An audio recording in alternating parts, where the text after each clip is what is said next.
So again, qualifying. The whole purpose of what we're doing here, everybody, is to do our best investigatory research, if you will, into this customer. Starting first and foremost with the person. We then want to talk about their company. And lastly, we want to talk about the product and services that they might be interested in, right? That's how we sell, so therefore that's how we qualify. If this conversation is going to flow naturally, which is exactly what we want it to do, right? We want it to be conversational, not confrontational. We need to follow this path. If we start talking about products and services, we're going to take the conversation down the road we don't want it to go down, and that's I'm selling, I'm selling, I'm selling, I'm selling. Okay? Ask questions about them. Get a little personal. We all know there are boundaries. I'm not asking you to ask inappropriate questions or cross any kind of lines. As a matter of fact, I'm going to tell you not to do that. Okay? The one thing you always want to leave out of a conversation is, you never talk about what? What are subjects you should never talk about? Politics, religion, sex. Whoop, threw my marker. See how excited I get? Okay, you never talk about those subjects, period. Okay, and if you're having an issue with a customer who keeps bringing those topics up, bring it to the attention of your manager. Okay, I certainly never get on the phone and talk politics, religion, or anything else. You don't. They're too much of a lightning rod issue. Okay, now, I'll say this. We have a group of customers. We actually are a member of the CBA, which is the Christian Booksellers Association, and we sell directly to all the churches and bookstores and so on, not only in the Nashville area, but all over the country.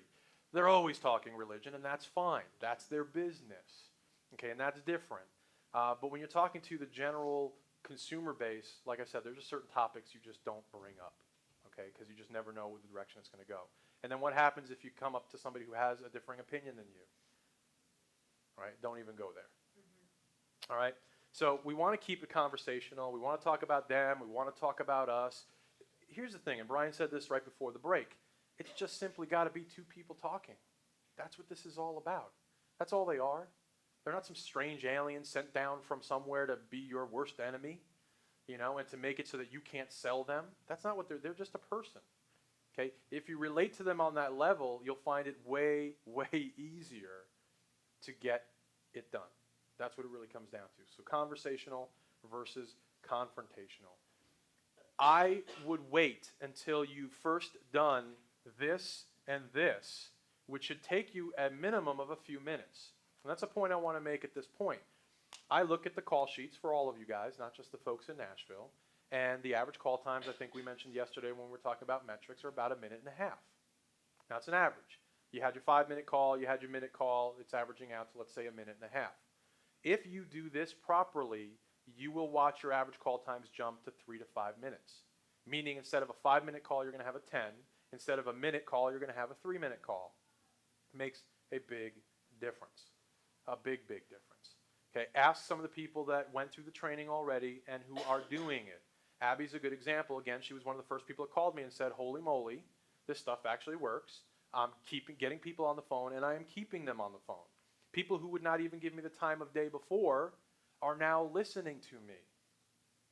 That is the difference. And the reason it's working is because she took the approach that I'm suggesting you take, and that is do not start selling from hi, my name is. I'm going to repeat that over and over again on purpose because I just want that beat into your heads before you leave here today. Don't sell, okay? After I've spent a few minutes talking about them and me, after I've spent a few minutes talking about their company, when I'm talking about their company, what do you think I'm doing in the process? Conversationally. Finding out how we might be a fit for business. Correct. But he's talking, what am I saying in return? When I'm asking him questions about his company, what do you think I am doing in exchange? Giving them some information. About our company, right? It's conversational. You see what I mean? So without selling, without launching into the verbal diarrhea or having it be this like controlled and contrived, and everyone know what contrived means, like pre-planned, kind of like, sales pitch, it's just two people talking on the phone. He's giving me information about his company, I'm giving information about his company. Yeah, I've been at this hotel for over 20 years. Wow, it's amazing. We've been in business for over 20 years. See the difference? Versus just 20 years, leading this, biggest that, best. That doesn't work, guys. But talking and conversing to somebody does work. You're giving them little bits and pieces of information. When I get through this and I get through this, by the time I get to talking about what they need and want and what I am trying to, for lack of a better word, sell them, we're already well on our way to establishing like and trust. Like we said in the metrics discussion and science section yesterday, let's be clear about what we're talking about when we're talking about like. I'm not talking about, ooh, I really like this person. I want to have a relationship with this person. I want to go to lunch or dinner, or it's not what we're talking about. The person has basically decided, I don't hate this person. I'm willing to listen to at least what they have to say. They sound reputable. They sound credible. They sound like a decent person. I will listen to what they have to say. That's like. Everyone clear on that? Okay, because don't take that term too literally. By the time I start asking him questions about, well, you know what, Bill, let me ask you while I have you still here, you know, what are you doing currently about your key cards? I mean, I'm assuming you're buying key cards already, right? Of course he is. He's going to say yes. All right. And I am also assuming that you're getting them from one of our competitors because you're not getting them from us currently. Yes. All right. What are you doing there? What you're doing there is you're getting two more yeses, as silly as they may sound. And what else are you doing? You're leading the conversation. No. direction you want to go. We talked about the word earlier. A-C-K. We're acknowledging. We know you're already buying key cards, and we also know you're not buying them from us. Now, in your head, you're going, why the heck not, right? And that's the question you're already asking without asking it. You see what I mean? So I assume you're already getting key cards, right? Well, yeah, of course I am. You know, we have an electronic lock system. How else are my people getting in their rooms? Well, and obviously you're buying them from one of our competitors because we haven't done any business with you, at least not in a while, if it's someone that we've dealt with in the past. Yeah. Okay. Now you can start talking about, well, why is that? The most powerful question in sales, and we ask it from the age of 2 to 4, and then our parents beat it out of us. Why? Why is the sky blue, Mommy? Because it is. Shut up. Okay? You got to always be asking that question. Why, why, why? It's the simplest one-word question you can ever ask, and it leads to more information than you could ever imagine. But does that throw people off when you say, well, Peter, why are you buying key cards from them? That's not the question you ask. You ask the question, you say, you don't even ask a question, you make a statement. You say, I assume that obviously you're buying them from one of our competitors because obviously we haven't done business with you in quite a while. He's going to say yes. All you simply say is why. You're not asking the question as literal as you just did, saying, well, why are you? But you are, but you're not. Again, it's conversational. If you think about it, the conversation is just flowing, and he says, well, yeah, we're buying it from the guy we've been buying from the last 2 years. Why? That question will take them by surprise a little bit. That's the point. And then we better pause when we ask why. That's right. Thank you. When you ask a question, and thank you actually for saying that, because guy, I have managed a lot of salespeople, and with all due respect to every one of you, you don't always know when to stop talking. Okay? You don't. And when you ask a question, don't be compelled to answer the question yourself. Well, is it because our pricing was too high? Oh my God, don't ever say that. Okay? But I've heard people say it, guys. This is real stuff. I'm not making this stuff up. I'm like sitting there going, please tell me I didn't hear that. I didn't hear that. Okay? You know, what, did we mess up on the last order? Stop saying that. What is wrong with you? But salespeople do it. Okay? Don't feel compelled to answer your own question. Ask it and stop talking. Hopefully the mic got that. Okay? Don't keep talking. It's just like, guys, when you get the answer you want, stop selling. It's the same thing. Negotiating 101. And I don't know if I made that point, and I want to make it. If I haven't, I'm going to make it again if I have. When you pick up the phone to call a customer, you are entering into a negotiation, whether you realize it or not. They have something you want, right? And what is that? Their business. Okay? You're entering into a negotiation for that business. You're entering into a negotiation for them to like you and to trust you and to want to do business with you. One of the most important rules in a negotiation, you've probably heard this, is the first person that speaks loses. When you ask a question, just be quiet and listen to the answer. And don't just listen to the answer, actively listen to the answer, because that answer is going to give you a whole lot of clues. When you ask somebody, why are you buying from one of my competitors, they are going to give you the roadmap of what you need to do or prove to them that you can do in order to earn their business. And let me use that word again, earn. Let me ask you a question. You guys are all mature enough to understand this. Is anybody in this life going to give you anything? No. Nobody's going to give you anything. Okay? They'll let you earn it. Okay? Earn your respect, earn your trust, earn your love, earn whatever. They'll let you earn it. It's no business in selling. I don't go ask somebody, how do I get your business? Well, you don't get my business anyway. I'll let you earn it. I'm not just going to give it to you. Who the heck do you think you are? Okay? I mean, that's the psychology behind what we're talking about here. But if I say to somebody, look, what's it going to take for me to earn your business? I realize I'm going to have to work for it. I realize I'm going to have to jump through some hoops for it. I realize you're going to test me and you're going to give me the small orders before you give me the big orders. Right? That's all acknowledgement stuff, right? I say these things to people, everybody. I'm not just saying it in terms of training. I say these things out loud to my prospects and my leads. And by the way, I'm in executive management. I'm still on the phone every day with customers. Every single day. So I'm doing this every single day. This isn't just, teacher teaching. I'm doing it. I'm living it every day. And trust me, this stuff works. Okay? And I acknowledge and I acknowledge and I say, look, I get it. I understand. And I can completely sympathize and I can completely empathize. But, and then there's my response. Does that make sense? Everybody with me so far? Okay?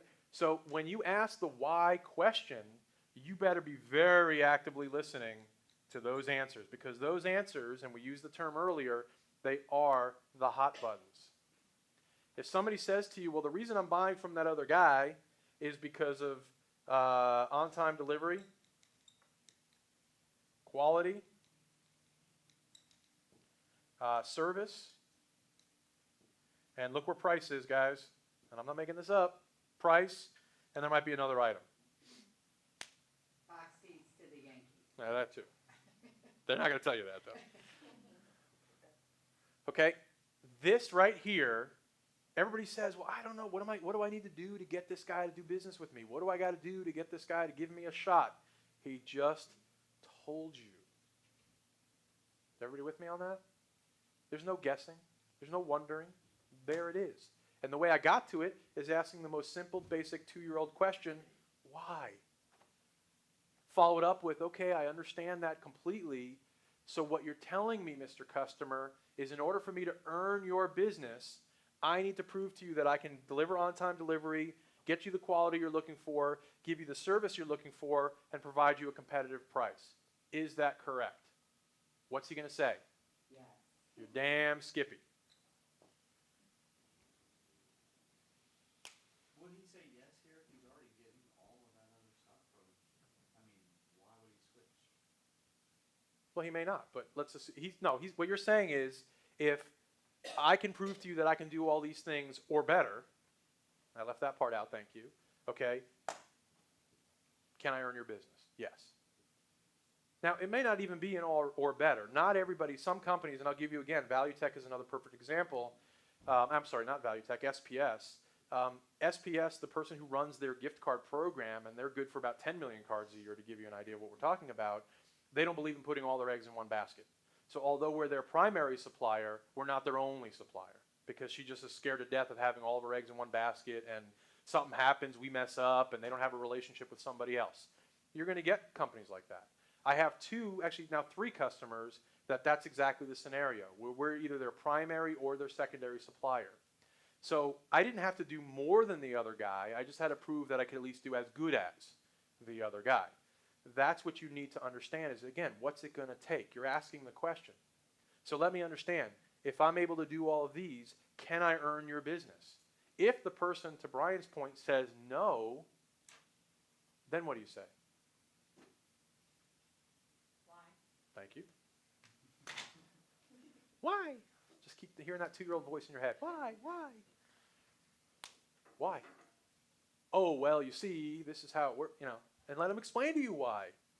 Well, what's the point? Exactly what Brian, well, why would I switch? If you can do exactly what my current supplier is doing, my current supplier is doing a great job.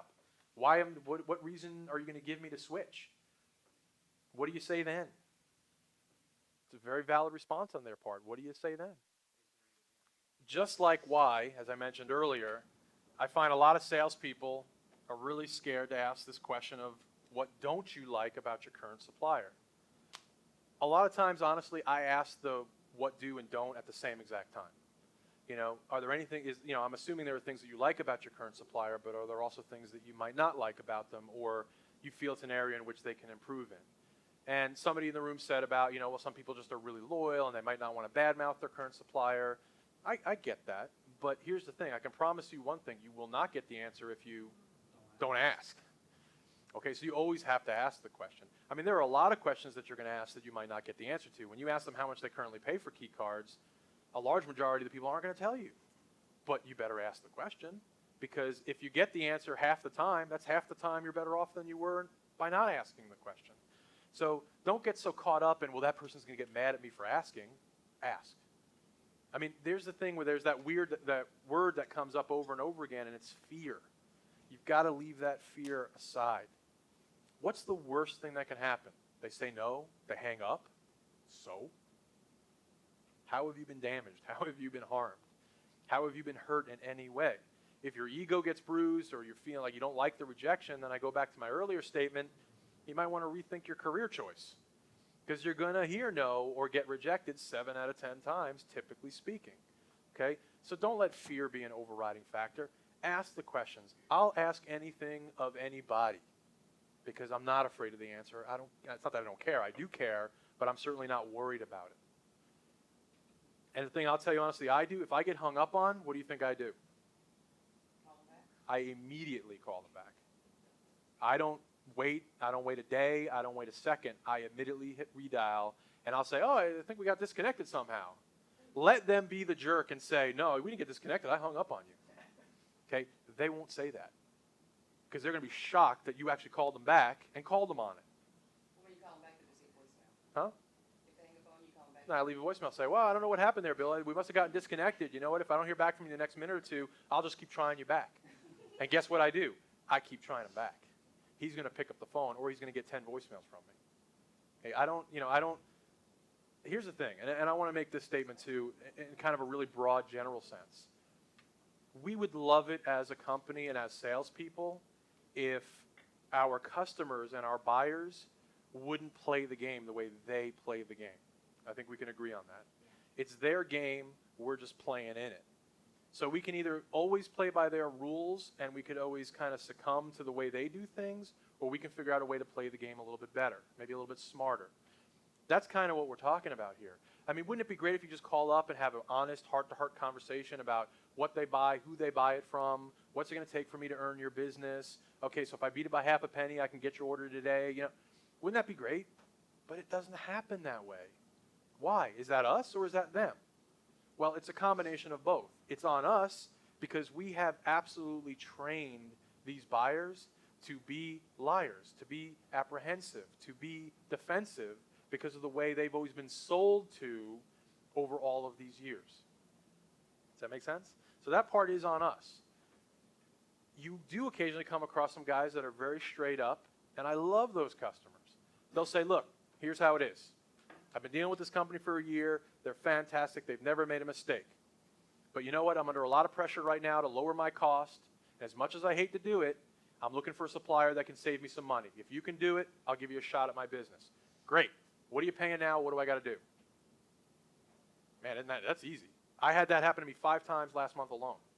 Because that is going on out there. We talked about it a little bit yesterday with the metrics, right? Where they're like, look, I love these guys. I told you even about the food company, right? OSI and Darden. They hadn't gone out to RFP in years. They went out to RFP this year, request for purchase, or request for quote, because they're under pressure to lower their costs wherever they can. And although they were very satisfied with their current vendor that they've been using for years and years and years, they needed to see if there was a better price, a better value, and a better opportunity out there. So you know that. Use that to your advantage, but also, again, you know that they're not always going to be that honest and upfront with you.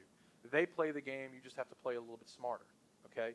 So some people, here's the thing, some people get into sales not really understanding what sales is completely about, and then they get put off a little bit by, well, I don't feel comfortable doing that, and I don't feel comfortable doing this, and I don't want to be that pushy, and I don't want to be that persistent.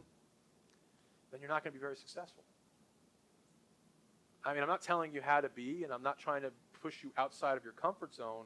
What I'm suggesting to you is if you don't do these things, your success is going to be minimized, or you won't be at all. I mean, that's just the reality, especially with the way the market has tightened up and the way things have become constrained. You've got to be faster, smarter, more nimble.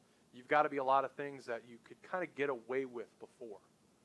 You know, I saw a lot of salespeople be very successful, you know, from 2000 to, let's say, 2005, even 7, because it was a completely different environment, a completely different market. You put them in this world, and they've crumbled, absolutely crumbled, because all the things that made them successful then are not making them successful now. And they're so stuck in their ways, they can't get out of their own way. Don't be that person. And that's why what we're really trying to do here a little bit is kind of hit the reset button and give you guys some reprogramming. And say, okay, we know how you've been told and we know how you've been taught, both here and elsewhere. But what we're saying to you is that simply isn't going to get it done anymore. All right? You have to turn it up a notch. And by turn it up a notch, we're not talking about you being aggressive to the point of obnoxiousness, because that doesn't get it done either, I can promise you. Okay? And even like I said earlier, it gets you that one order, it won't get you another one. But it's also about taking a completely different approach, right? We talked at the very beginning about differentiating yourself. Right, not being monkey 32, you know, not putting people on the defensive. That right there is going to make a huge difference in how receptive people are to what you have to say. You have to find out what they do and what they don't like about their customer. And when you get their answer, or their supplier, I'm sorry, and when you get those answers, those are your hot buttons. And when we get to the next step, you better address every single one of these. If you leave any of those hot buttons unanswered, on-time delivery, service, price, whatever, okay, you're very unlikely to close this customer. Some of you have heard about this before, some of you have not. It's the part that most of you would typically refer to as your sales pitch. I call it your features and benefits presentation, or F&B. It's not food and beverage for all you hotel folks. Okay? Features and benefits. And as I say here in the literature, it ain't your grandpa's sales pitch. Let's go through an exercise real quick. Give me at least, let me see how many I can get on the board here. Give me 7 features, and let me define feature for you. Feature is a real or a perceived attribute of a particular product or service of the company. Okay, so it's a real or perceived attribute about a particular product or service of our company. Now I say real or perceived, why? Any ideas? There you go. Perception is reality.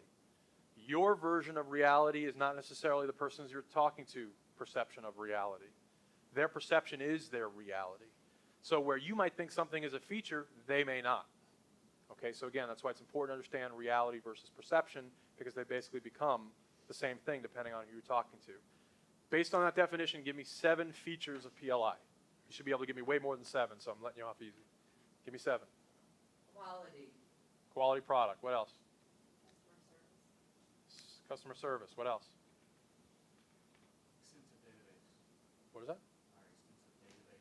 Extensive database of what? Customer. How does that benefit the customer? Well, if we're selling a key card. Oh, okay, okay. I got you. Okay. Sorry. How about website? What about our website? It's convenient for the customers to go to, it's able to. Convenient to go to, but is it really useful? I guess it depends on the app. Huh? Yeah, for like inquiries and orders and things that people want to place. Okay, so Easy information. let's put that under customer service, convenience, ease. What else? On-time delivery. Okay. 24-hour turnaround. Okay. What else? Emergency call system. Okay, that's 24 hour. Oh, okay. What else? The fact that we deliver everywhere, like the convenience of delivery everywhere. Okay. Global delivery. What else? One more. I squeezed in an extra one. Our history, our experience. 20 years in business. Okay. All right. So we've got quality, customer service, our extensive database, on-time delivery, 24-hour turnaround or 24-hour emergency service, global delivery, 20 years of experience and history. Right? Those are all features of PLI. And, least we not forget, what almost all of you talk about in what? Number one. In your VD, right? Hi, this is so-and-so. We're the world's largest key card manufacturer. We offer a quality product, great customer service. We have an extensive database of available hotels, offer on-time delivery, 24-hour emergency service, right? Okay, here it is right here. Here's your VD. How do we translate that into something much more useful? What customers care about are benefits, not features. They care about benefits. Remember we talked about when we were talking about the science of selling in WIFM? What's in it for me? Customers are asking that all the time. What's in it for me? Okay, great. You've been in business for 20 years. So? That's what they're saying to themselves. I've been in business 6 months. So what? What's your point? What are you trying to tell me? Does that somehow give you instant credibility because you've been in business for 20 years? Maybe you've been in business for 20 years and you stink. I don't know. Okay? So that in and of itself doesn't mean anything. You have got to relate this or even correlate this to a benefit. And a benefit is a real or perceived way in which the feature is going to actually add value to the customer. And remember we talked about the word value already? Value is a subjective term. It means different things to different people. Value to you is not the same thing as value to me.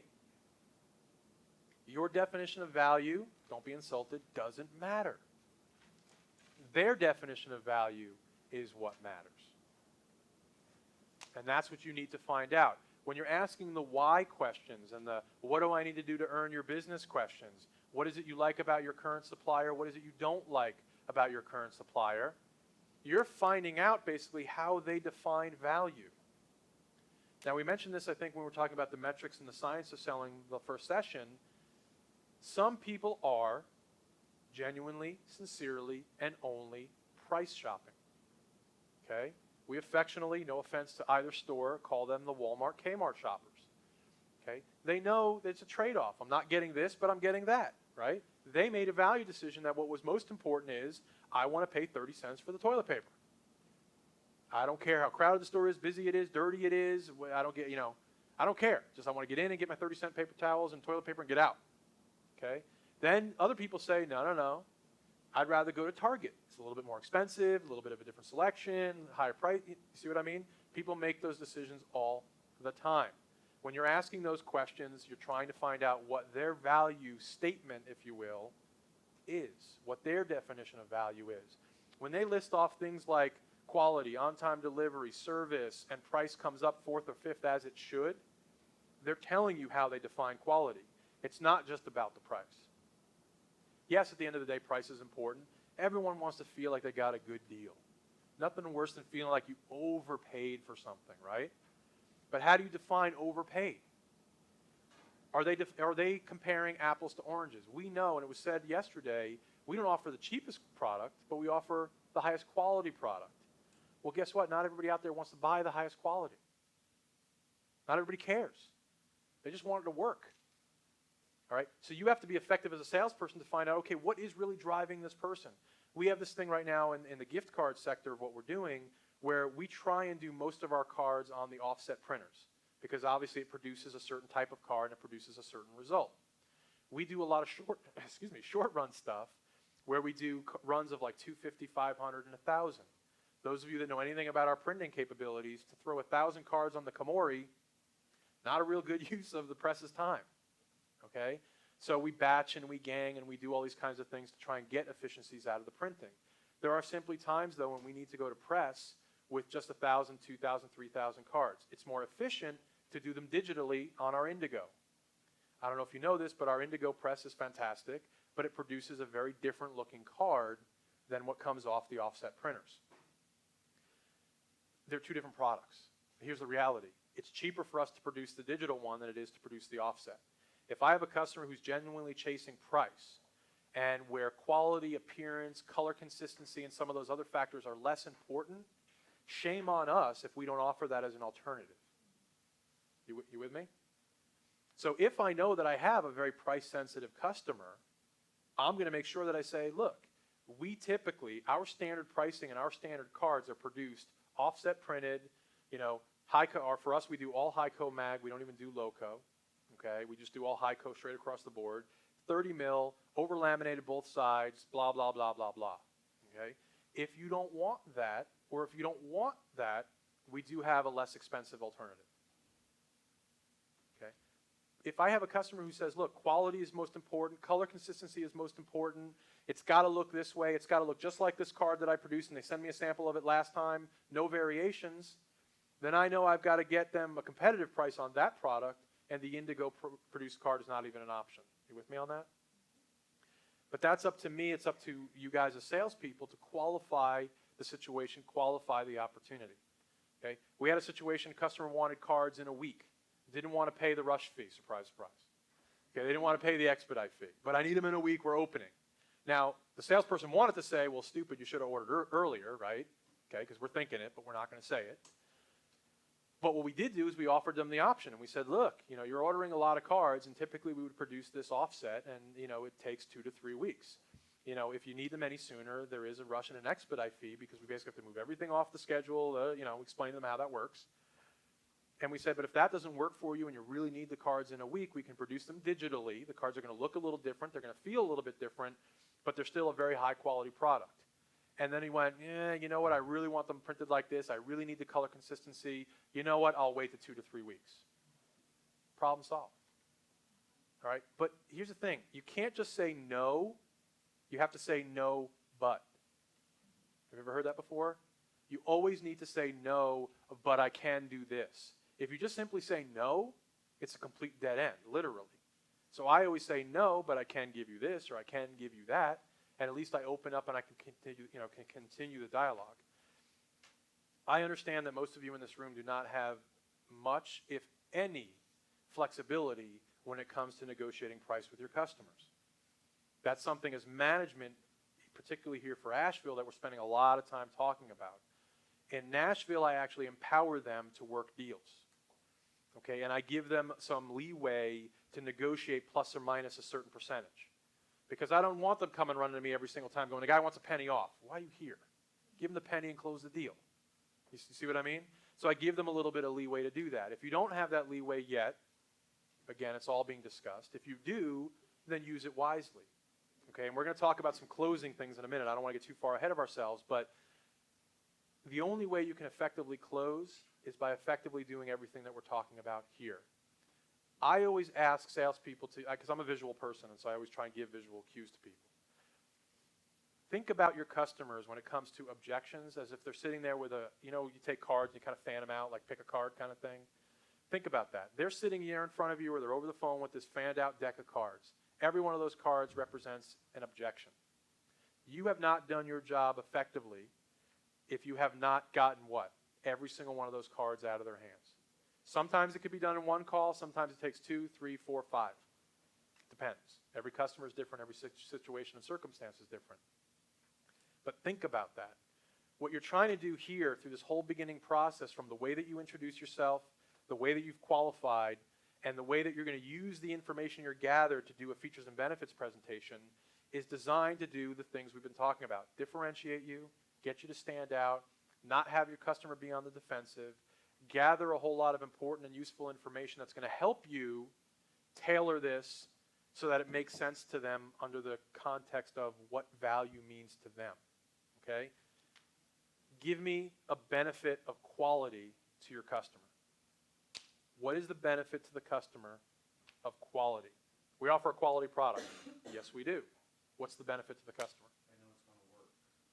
If True. there's a problem, we'll take care of it. True again. The last longer. Yeah. Still haven't heard a benefit. It looks great to your guest. All that's true too. It saves you money if their items last longer. Okay, you're closer. Here's the reality. For the purposes of time, I'm going to give you guys the golden answer. and you said it, part of it. Every buyer of anything on the planet is interested in saving time and money. That drives nearly every purchasing decision everybody makes, commercially, personally, it doesn't matter, right? If you can get the product you want quickly and cost effectively, that's where you're going to go, okay? We make value judgments all the time. We make time, money decisions all of the time. You're on your way home, it's been a long day at work, you're tired. You're halfway home, you go, oh, I forgot I'm out of milk. Now you know the milk is cheaper where? Kroger's, wherever, right, Ingles. But what's right next to your house on your way home? The gas station. The convenience store, where it's twice as much as it is at Kroger's or Ingles. But what have you just decided? My time is more important than the money, right? We make those decisions every single day. Your customers are making the same decisions. You know what? You've presented me with a very compelling offer. Your price is less than my current vendor, but you know what? I'm going to stick with my current vendor. Most salespeople make the mistake assuming that it's simply out of loyalty. You know what it's out of? Laziness. Think about that. It's out of pure, sheer, unadulterated laziness. It's going to take them time to set you up as a vendor, to get it approved, to, you know, and they're just like, you know what? It's just easier for me just to leave things the way they are. Okay? So, and we're going to talk about how you overcome some of those objections, but what I really want you guys to start understanding is the psychology behind all of this. You know, salespeople go into things with a lot of preconceived notions. You know, well, they don't like me, or, you know, the price is too high, that must be why I'm not getting the deal. And in the very beginning of your training here at PLI, you are told, look, our price isn't always the cheapest because we offer a quality product. So when you don't get an order, your immediate assumption is what? I didn't get it because our price was too high. And I'm telling you right here, right now, that is not always the case. Now, there is an absolute justification for being competitive. When we acquired Plasticard Plus, their pricing was way out of whack because they were a reseller. They were buying the product from us, they were marking it up exorbitantly, and they were selling at a way inflated market price, all right? And their business was suffering because of it. At one time, their customers were so loyal to them that they were paying the price because they didn't know any better. But as the market started to tighten and more competition entered the space, what happened? These people started shopping. They started going, holy moly, I can buy a card that I'm paying 70 cents for 30 cents? How dare you, Plasticard Plus? You've been ripping me off all this time. A lot of those customers never came back. Okay, we thankfully were able to recover a lot of those customers because coming in there as the actual manufacturer, we did what immediately? We dropped our pricing, not to just drop our pricing, but to bring it more in line with market. And that's what we're talking about. PLI's pricing is never out of whack completely or out of market. Here's the reality, everyone. There is always a cheaper price out there. Always. We could sit there in management meetings and say, we're going to shop 10%, we're going to shop. Someone will always be more desperate, more hungry, and yes, I'll even say it, more stupid to try and lower their price to a point. There are good and bad things with being as big as we are. The good thing is that we have capabilities that we have, right? The bad thing is, guess what? It comes at a cost. It costs a lot of money to run this place. Take a look out that window. Keep the presses running. Keep over nearly 200 people employed. Okay, that costs money. So the capabilities that we have come at an expense. If you've got a guy who's got one press in his basement and he can churn off a 10,000 card order for 10 cents, he's making money. We're not. So that's the reality and why it's so important you bring it back to this and say, look, is that guy going to be there for you if there is a problem? Is that guy going to be there for you a year from now, 2 years from now? You don't know. The reality is we've been in business for over 20 years. We'll be there. So you with me? Am I losing you guys? No? You're all good? Okay.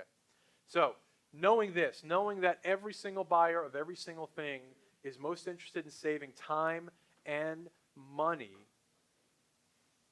that's what we need to focus on. The mistake that people make, and we usually do this in a much longer and different exercise, you did exactly what every other group I've ever trained does. And you start explaining the feature as the benefit. And that's not correct. The benefit of quality product, and I heard it, and she said it, was, well, it'll save you time because the cards will work, right? You don't have to get them and send them back and get replacement, and right? You know, that's a real benefit. But here's what you need to do. When a customer gives you their bullet points, and let's list them out again real quick. So they told you quality was important, right? What else? On-time delivery, right? Service. And yes, they did mention price. Okay. So we've got to attack these. And the way I do this is I say, you know, Bill, first of all, I really want to thank you for all the time you've given me on the phone. You've given me a lot of good information, and hopefully you've learned a lot more about PLI. Well, yeah, I have. You know, Brian, you've given me a lot of good stuff. And, you know, well, there were a couple of important things, Bill, that you mentioned to me that I really want to kind of recap real quickly. Now, you mentioned the reason you're using your current supplier is that they gave you quality, on-time delivery, service, and price. So what I'm hearing is that in order for me to even have a shot at earning your business, I've got to be able to do at least that, if not more. Is that correct? What's he going to say to that? Yes. Most likely, yes. Now, he might say no, and if he says no, what are you going to do? Why? Why? I don't understand that. Why? Why wouldn't you be willing to take a look at another supplier? Why wouldn't you be looking to take a look at another opportunity and listen to the answer? Okay, and we'll get to those back in a minute. I don't want to get too far ahead of ourselves. If they say, well, yeah, now you say, well, that's great. And you have to take this and somehow translate that into benefits that's going to show him. Now, look, we use the word prove. Proof is in the pudding. You've all heard that.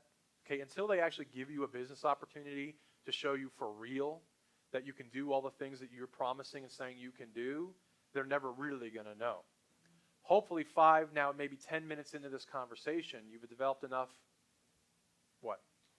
Like and trust, okay, that he's going to say, you know what, Brian? I'm going to give you a shot on this one, right? But you better deliver. You know, I've had a lot of people tell me this, and a lot of people tell me that. Right here is another perfect time that I use acknowledgement. And what I say is, look, Bill, I'm not gonna kid you, and I don't want to waste your time.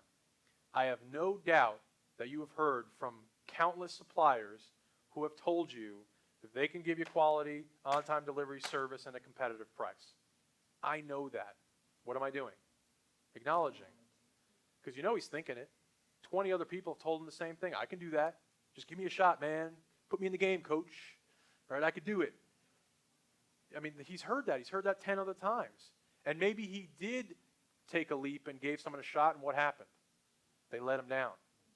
So now he's even more hesitant to give you, and you've done nothing wrong, but he's even more hesitant to give you a shot. Okay? You need to help him overcome that. So you say, look, I understand it, I get it, and I certainly realize that you've heard this a lot of times before. So I'm not going to waste your time, and I'm not going to insult your intelligence. Okay? What I am going to tell you is we have developed a reputation over these last 20 years as a leader in our space. We are, you know, the largest key card manufacturer in the world.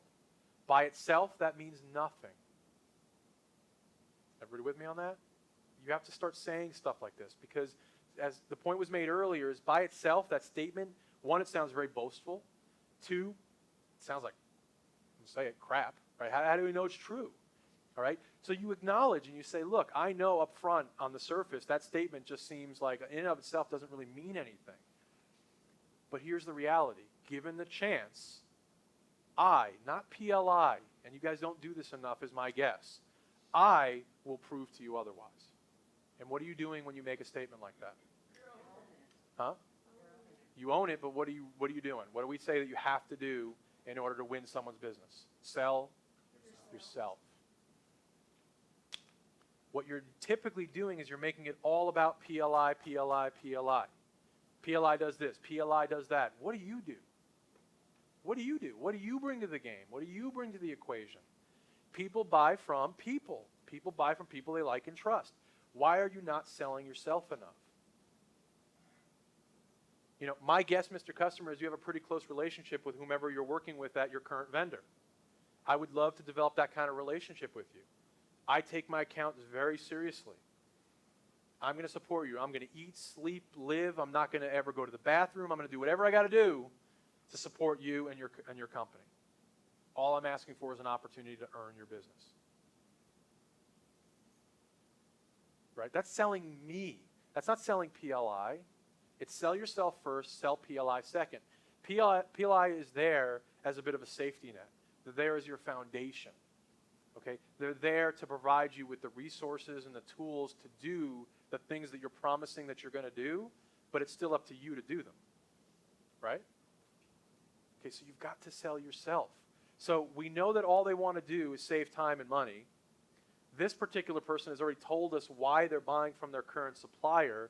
How do you translate all of that into, here's how this is going to benefit you, here's how I'm going to save you time and money, all you got to do is give me an opportunity to earn your business.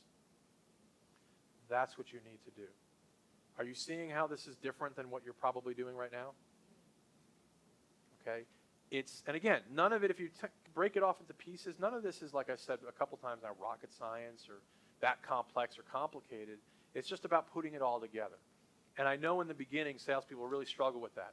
They might get really good at the introduction. Like research is pretty easy, right? They might get good at the research. They might get really good at introducing themselves. But where they seem to really fall off track was when it comes down to qualifying and really doing a features and benefits presentation. Because that's where it gets a little harder, and that's where the bar has got to be raised a little bit. Because here's the reality. You've got to be able to think on your feet. Have you ever heard that? Salespeople are told that all the time. You're not working off a script. And if you're working off a script, trust me, they know you're working off a script. Right? Oh, wait, he said this. Hang on, I got to go to page 4. Okay, and you're scrambling either on screen or on a piece of paper trying to figure out, what do I say next? Okay, we don't work off a script, do we? You guys don't have scripts. I'm not giving you a script. This isn't a script. Okay? This is simply a guideline as far as how I'm asking you to structure a conversation to get your goals accomplished, and that goal being all the things that we've already talked about. Everybody with me on this? Kind of? So far? And we'll role play some of these things. You'll see it in application, okay? But here's the reality, guys. All you need to say here, and again, we're fast forwarding this a little bit, is let's do this real quickly.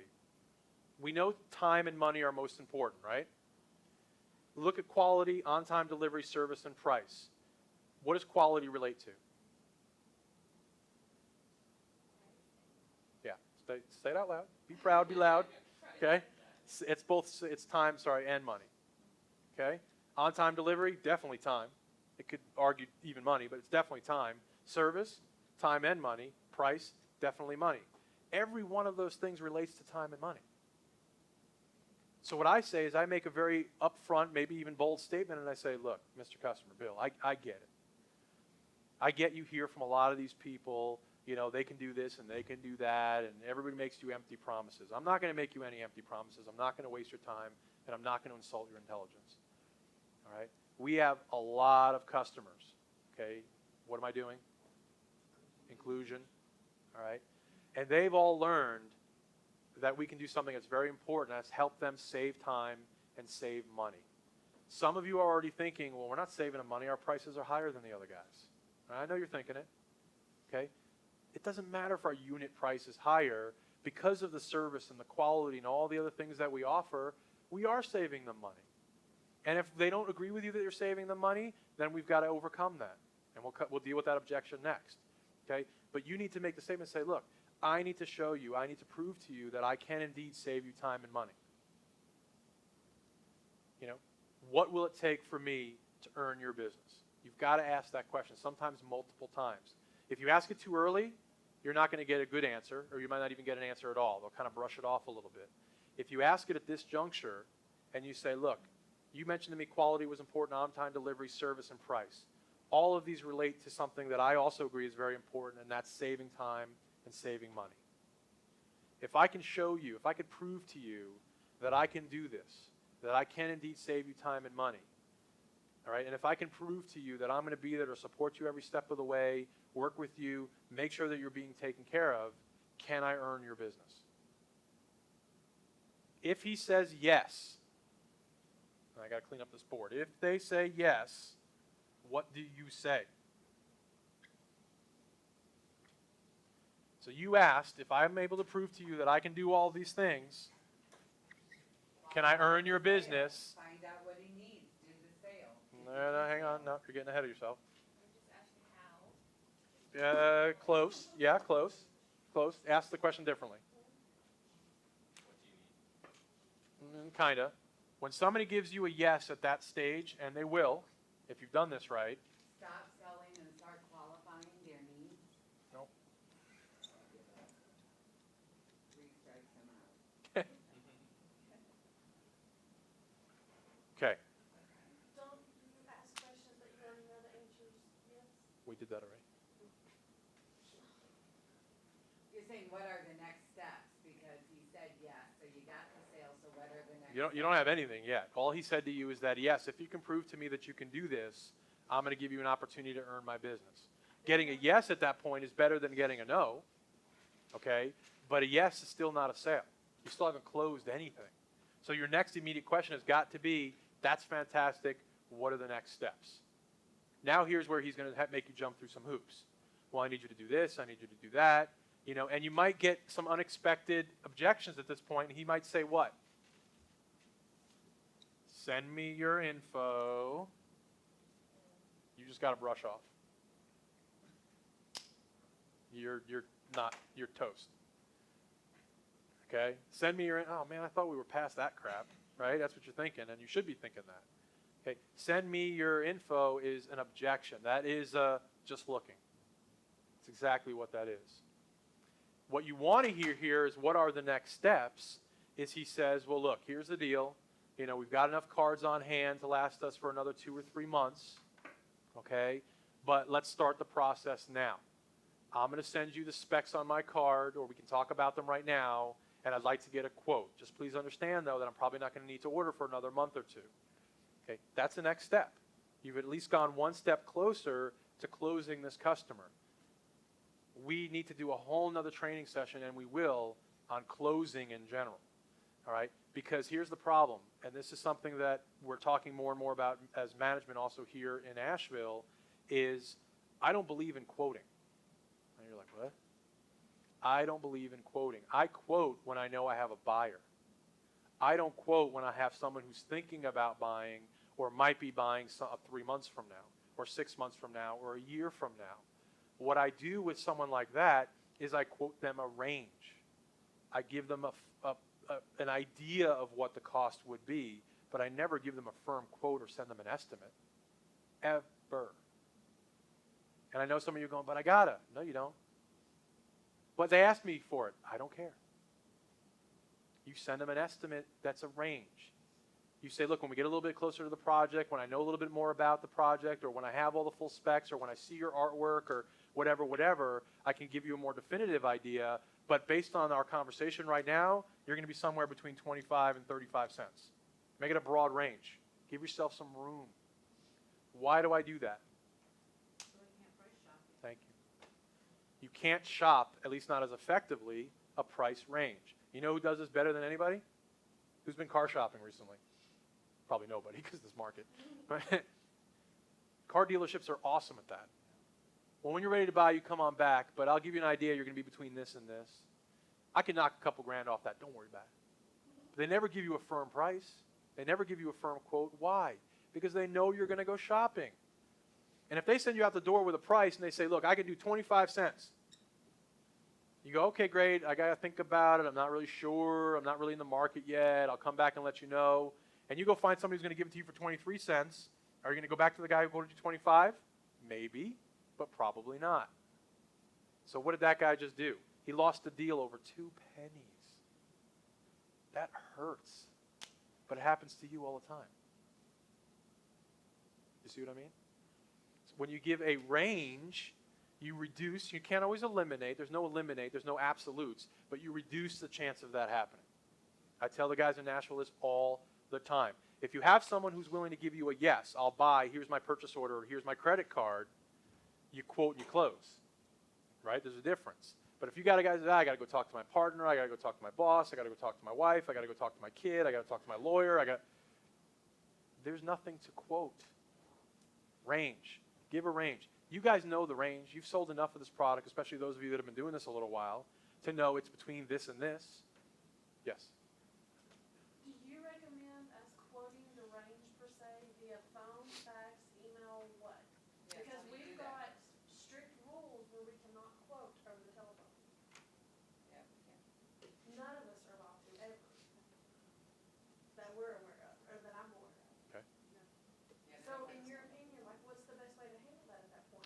I'm We get those gonna all get the myself in time. trouble. In my opinion, the best way to do it is over the telephone, because the minute you put anything in writing, guess what? A quote is an offer to sell, which is a binding contract. And that's exactly what was told to us, that's why we can't quote over the phone. Cause your customer can come back and say, no, they told us 18 cents and now they're saying 28. There's nothing that we have written down to say, we told you 18 cents or 28 cents. Well, and there's some validity to that, but it depends. It depends on what your goal is. You know, here, we talked about this at one stage already, and either yesterday or today. People always hear what they want to hear. So if you quote a range of 25 to 35 cents, what do they walk away hearing? 25 cents. Okay, but you're going to go, well, no. I didn't tell you 25 cents. I told you 25 to 35 cents. You should always engage in this conversation verbally and then back it up with an email. And say, per our discussion, it was really great speaking to you today. As we discussed, you're looking at a range of between 25 and 35 cents for those cards. Once you get me the additional information, the art, and blah, blah, blah, we can fine tune that once you're closer to ready to buy. Something like that. So you have it written. I tell everyone in Nashville all the time, here's the thing, you can't sell via email, you cannot sell via fax. All those should be used to do is to help you dot the I's, cross the T's, and kind of close the thing out. You cannot sell. How many times have you sent an estimate and, I mean, obviously it's happened, and it does happen, but you still have a lot of work to do after you send that estimate. And they come back and say, oh, it's too high, it's too this, it's too that. You're quoting me 3 weeks, can you do it in 2 weeks? Your job's not done. And the problem is that, here's the reality. We already know that 7 out of 10 times you're getting no. The problem is that not all of those 7 that told you no even come back and tell you why. And that's even worse. Because what if it was this situation? You lost the deal for 2 cents. Do you really think your management would not have given you the 2 cents to close the deal? Of course they would have. They should have. Okay? I mean, you know, here's the thing too, is I have a friend who collects wine, and he's in love with his product. And I tell him all the time, I said, the first mistake anyone makes is you fall in love with your product. I'm not in love with anything. If it's going to take me a penny or 2 or 3 to make a deal happen, I'm going to make the deal happen. And I'm on to the next. I don't care. I'm not in love with those cards. Oh, I can't let them go. They're so precious. It's 2 pennies, guys. Yeah. Okay, well, I know that we have a meet here. I had a customer one time that I quoted them, and, oh, nothing. I guess it goes back to what you were saying about not giving out an official quote till they buy. Because I've had a person that come, and I sent them a quote, and I forgot, so. Okay. You sure? Well, yeah, I can't remember. Okay, and we got way ahead of ourselves, and we got to pull it back a little bit. So, Oh, what, no, I'm saying. okay. And I gave them a quote, and it was, say, for 25 cents. Right. And then they come back and they say, well, I got from this person, this competitor at 23 cents. And we say, well, we can do that for you. Their response is, well, if that's the case, why didn't you do that in the beginning? How do you handle that situation? Well, and roll that back again. So you quoted a price, or you gave them a range? I quoted the price. Right. And then they came back and said, well, we got it from because we have a meet or beat. Okay. And And so when we try to meet what we've actually seen or beat what the other competitors have done, they come back and say, well, if that's the case, why did we give you that? okay. Well, you basically just validated my whole point, and that's why I said I'm not in the business of quoting. I'm in the business of closing. Okay. When I have a customer, yeah, because here's the thing, a lot of sales organizations play this game, and they're playing the 10-3-1 game, but they're playing it a little too literally. They're saying, you've all heard the expression, you throw enough, you know what, up on the wall, some of it's bound to stick. Okay, that's not a great game to play when it comes to quoting. It statistically makes sense because you figure, well, the more quotes I put out, the more orders I'm likely to get. But I cheat a little bit, and I like to skew my closing percentages, and I like to skew my chances of closing. I know that, and that's why I close at 50% or better. I'm not a 30%er. Okay, I'm a 60, 70%er because of the way I handle my transactions. And the way I handle them is, and you can ask Mark this, guys, if you're ever given the chance. Even when I was a customer of PLI's, he would quote me on 10 things, figuring what? I was probably only going to come back with how many of them? 1, 2, maybe 3. He would freak out when I came back with all 10. No joke. Okay? So again, I'm not making this stuff up. If you handle it right, and it just happened the other day. We had, and as a matter of fact, it was a Patel. Okay, and I'm not being disparaging. I'm just saying, you know, they want to negotiate every price, every time, and you can give them the bottom line, lowest price. They're still looking for more. All right? And we quoted them a price. I thought it was a very fair mark. Actually, I take that back. We didn't quote them a price. We gave them a range. And we said, you're looking at somewhere between 75 and, no, it was 85 and 95 cents, sorry. They came back and said that they had a price of 76 cents. Okay, so the salesperson, and so we did what you guys do sometimes, and we said, okay, well, you know, we certainly don't want to lose your business over 5, 10 cents.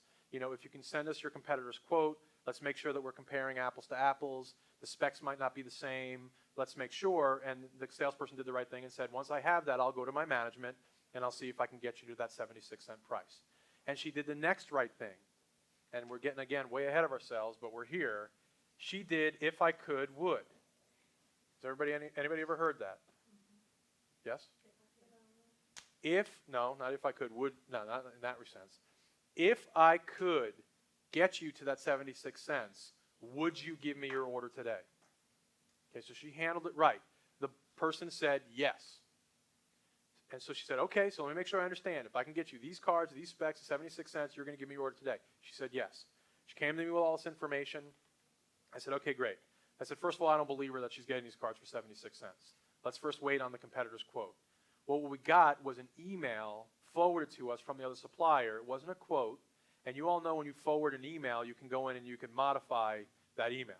So it could have said 86 cents for all I know, and they went in there and changed it to 76 cents. So for me, that wasn't enough proof. I looked at the price. I looked at the estimates. Here's the reality. Sometimes, and I want you to understand why management makes these decisions, you have got to be willing to walk away from an order to get an order. If you're so desperate to win the order, that shows. All right? So I did what I call a takeaway. And I told her, I said, go back and tell her, quite honestly, if she can get those cards, those specs, at that quantity, for that price, then please go buy them from the other supplier with our blessing. All right, what do you think happened? Well, they did, but what do you think the person came back and said?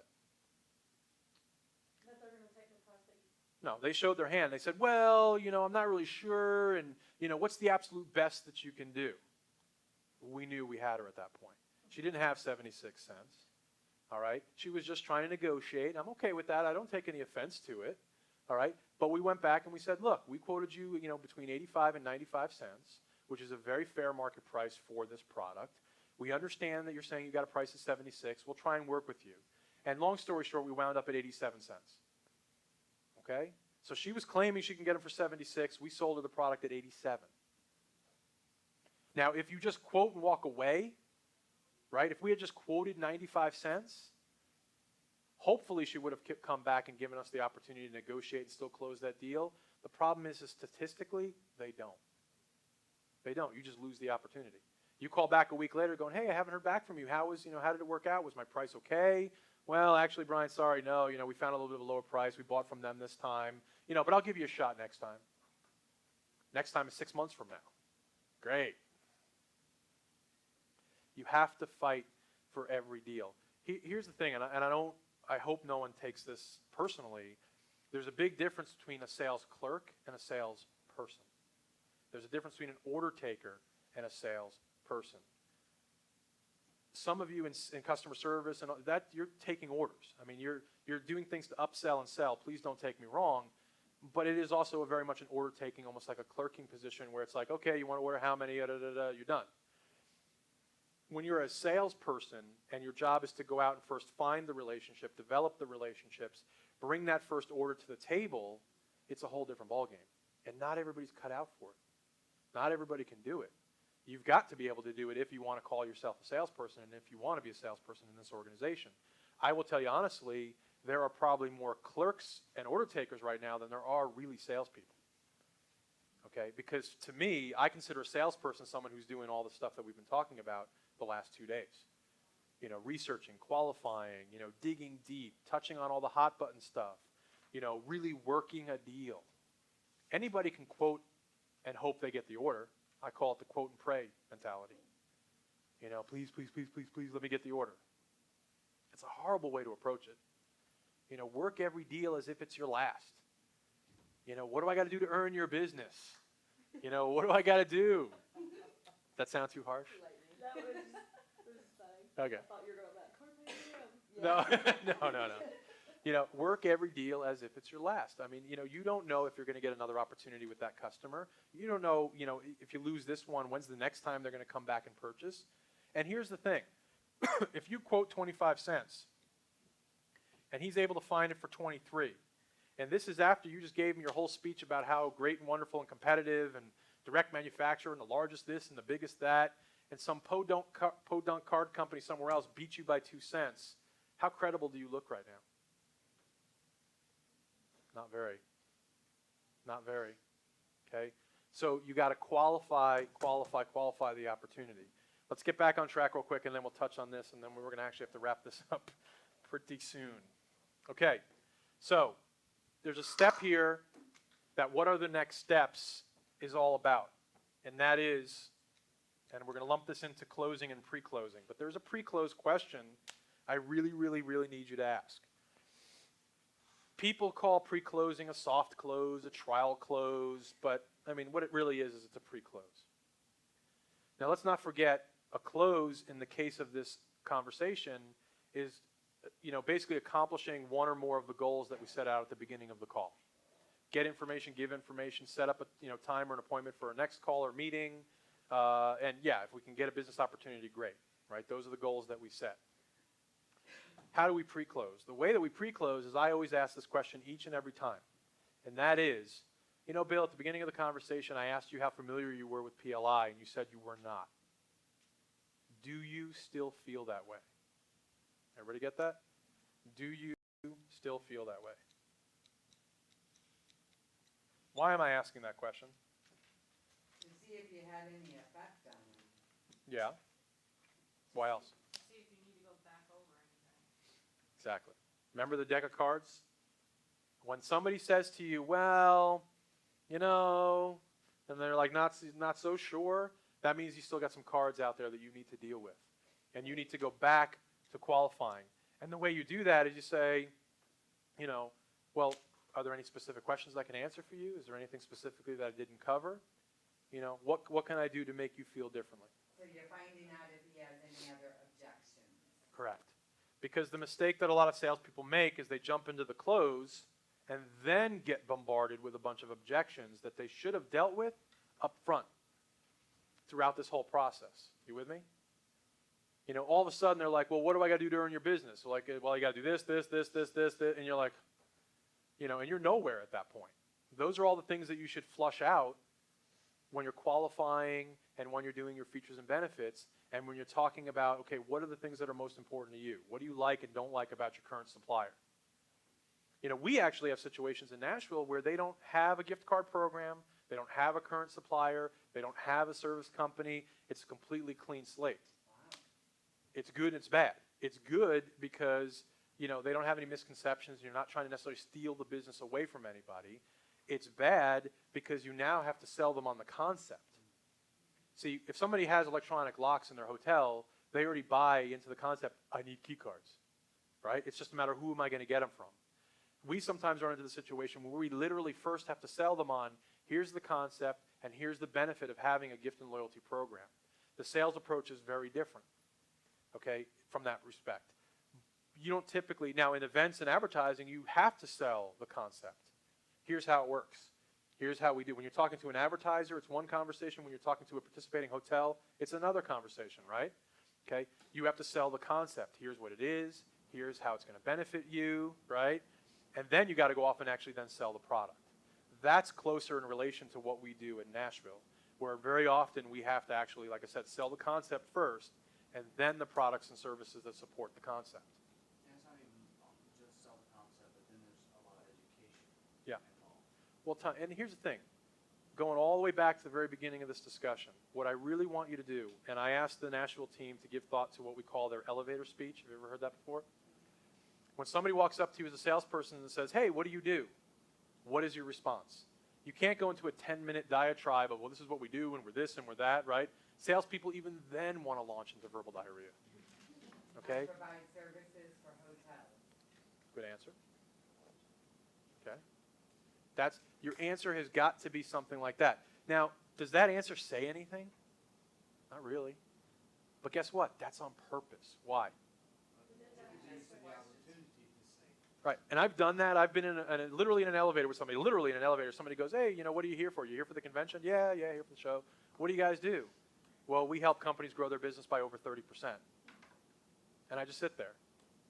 And I could just hear the wheels spinning in the guy's head. He's like, what the hell does that mean? So a minute goes by and he's like, how? And I'm like, you know what? I'm glad you asked. And then I tell him how. And I take the same approach with customers. Okay? Guess what? You're not in the key card business. You're in the security business. I am? Yeah, you are. See what I mean? You know, I help keep hotel guests safe. That sounds pretty cool. Right? Yeah, it sounds cooler than I sell plastic cards that go through a thing. Right? I mean, let's face it, there's nothing sexy about key cards. They're a plastic card with a mag stripe on them. Woohoo! Okay, you've got to make it mean something. You got to make it mean something. You know, I mean, I worked for BMW of North America for 4 years. I sold a pretty sexy product. Okay, I worked for corporate, not at a dealership level, and we had a pretty cool thing. You know, we could get excited about that, going, hey, look at this thing. It's shiny, it's pretty, you know. We're selling key cards and gift cards and loyalty cards. There's nothing really sexy and exciting about that.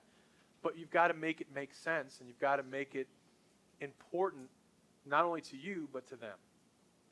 And here's the thing. You guys, I hope, hear how I mean, I make some fun at this stuff, but I am pretty passionate and excited about this stuff. That comes across when I'm on the phone with people. Right? I call it the Eeyore complex. Everybody know who Eeyore is? Winnie the Pooh? I love when I hear salespeople on the phone, how you doing? I got key cards. You want any key cards? Who the heck wants to buy from that guy? Nobody. Nobody. If you don't have any excitement and enthusiasm and even passion about what you're doing, how on earth is anybody on the other end of the phone going to care? You know, and you're thinking, well, like I said, how do you get excited about key cards? Or how do you get excited? Well, get excited about it. Find a way. If you don't like what you're doing, do something else. I mean, that's my motto. You know, I found a way to get excited about gift and loyalty cards. All right, and I've been selling some pretty cool stuff for the last 20 years. All right, but there is something cool. I get excited because I can help Bob Pizza's place around the corner grow their business by 30 or more %. That's pretty cool. You know, especially in this economy, especially in this market, where else can you do that? All right, if you're events or you're in advertising, you know, you can help somebody make the most out of that event. That's the way you got to approach it. Get more attendees. Get more people to come back to the event in the future. You know what I mean? That's the stuff that you can get excited about and hopefully get them excited about. And that excitement is infectious. All right?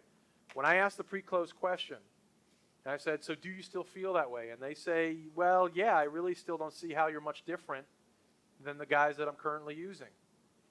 Like we already said, you still have more work to do. You need to go back to qualifying and asking more questions. And you keep going at it until you get to a point where when you ask that question again, he's like, no, you know, you've pretty much covered it. And then what do you say? What are the next steps? Where do we go from here? That's another way to ask the same question. Where do we go from here? What are the next steps? Everybody with me on that? Yes? Okay.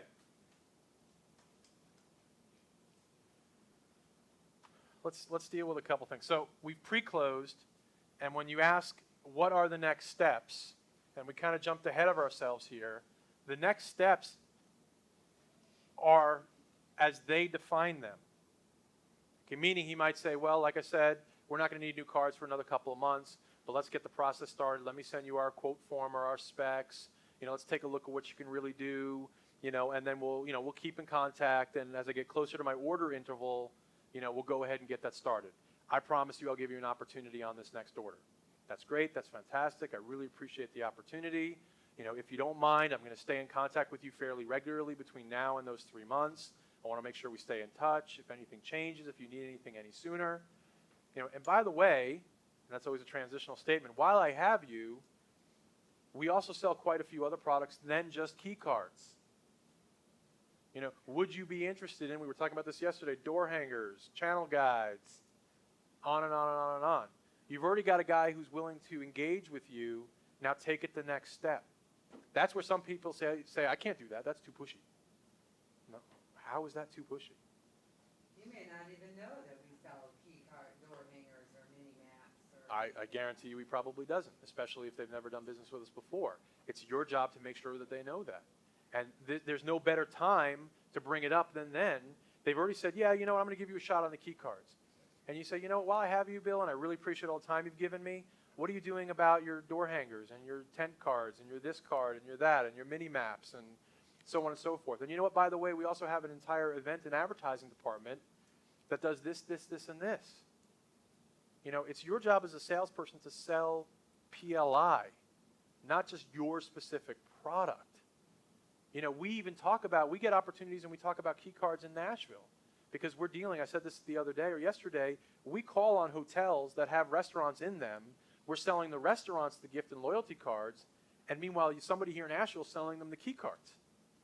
So we always ask the question, or at least we try to, and we should be asking the question to say, you know, look, you're a hotel, who's doing your key cards? You know, were you aware that our parent company is the largest key card manufacturer in the world? Oh yeah, we get our cards from you now. Oh, okay, great. Instant credibility makes it easier for us to close the gift and loyalty card sale because they're already buying key cards from us, right? But if they're not buying the key cards from us, guess what? That's a new lead or an opportunity for somebody here in Nashville. And I send emails like that to Linda and Randy all the time.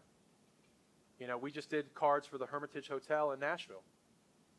We're not doing their key cards. Okay, so there's an opportunity. How would we have known that if we hadn't asked the question? You know, yes, we focus on gift and loyalty, but we're selling PLI. We're selling Plasticard Plus, the whole package. Okay, and you guys want to make sure that you do that.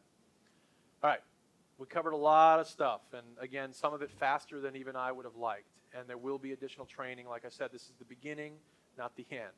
Okay, so no one panic going, that's it. That's not it. Okay. What I do want to talk about real quickly is some more actual practical tips that you can use. One of the questions that we talked about was, how do we get people on the phone?